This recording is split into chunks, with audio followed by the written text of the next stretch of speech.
portal. Is everything all right? Don't be surprised. Who knows me knows that those space, the FlashInsights, usually done in Portuguese. But I was challenged to do it at least once in English. One of a friend of mine's, he called me, asked me to do it in English so he can spread to his friends as well outside from Brazil. So I took the opportunity. I hope you don't mind my bad English. And the insights of this week, or flash insights, if I may, I'd like to bring it up, are basically one related to the Kamala Harris effect. Yes, I think you already know so far that Joe Biden has chosen the Senator Kamala Harris to be his roommate in the next U.S. election against Donald Trump.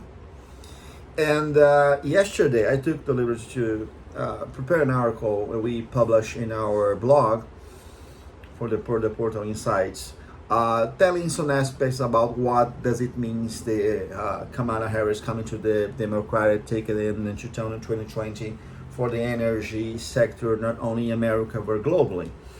And what I could recognize, guys, is that the message is very strong. And it's strong for two ways. One, because during his career, Senator Kamala Harris always tried to defend a low carbon energy policy. She also was against the fractured exploration methodology that today, as you know, is commonly used for the shale industry in the US. She also does interesting and to look to the perspective in how much is valuable the energy sector in the U.S. We're talking about between 80 to 10% of America's GDP, so there is no small money actually. So she does have a very good chance to make a huge impact on those kind of discussions for the years to come if they win the election.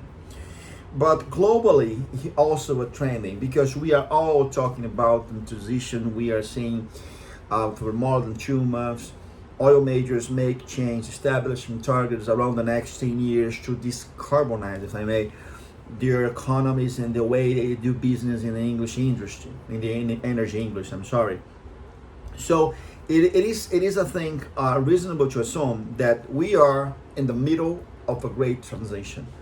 And these transitions we cannot hold too much, because it is related to how the new generation sees what kind of economy they would like to be handling their lives on. And also is a transition because the, if I may, old-fashioned industry in terms of energy has a huge challenge, because we cannot say for a second that we have done so far need to be discarded. By contrary, need to be the stepping stone for the transition itself. And that's the kind of discussions we need to have here in Brazil, outside, globally, on G7, on G20, on BRICS. We need to understand that we are changing the way the economy is setting. We are taking a commodity that was so important for us in the last 50 years, the oil, and translating all into subside the new economy we call green economy. I would say sustainable economy.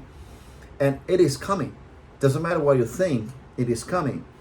But no panic, okay? As I used to say, because you, me, and everyone else, we are part of it. We need to establish dialogue that allowed us to see what is coming as a good thing.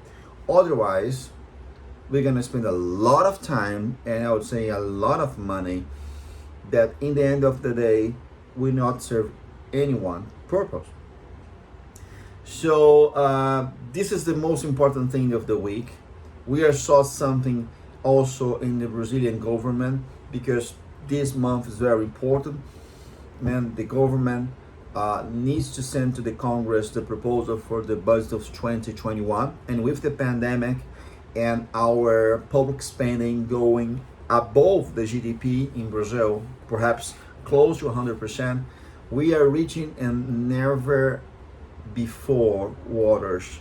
We are riding against a huge challenge, how to balance our expanding as a government and at the same time to promote the very need infrastructure we need to be more competitive and to make not only the oil gas industry being the next stone for what we think would be the recovery of our economy here in home. Okay, so just keep it attention. Sometimes this kind of things are disconnected. They are not, and not because I'm a globalist. It's just because our economies are deeply connected. Okay, so we need to understand and to be able to connect the dots as much and as often as possible. Okay. Well, guys, my time is up. I have to go. And I hope you like this version of the FlashInsights. I hope my English was not too much disruptive, and I could make my points here, at least to listen to you, what you think, where we are heading, what are the questions we need to get answered. Okay, let's do it together. Thank you so much for your patience and your time. See you in the sides of the week next Sunday, and I hope you like it. Subscribe to the portal, to the blog. I'll be here. Send your comments and be in contact, okay? From time to time, I'm gonna send the FlashInsight in English so we can share an ideas, okay? I appreciate. Thank you. Stay safe, and see you soon.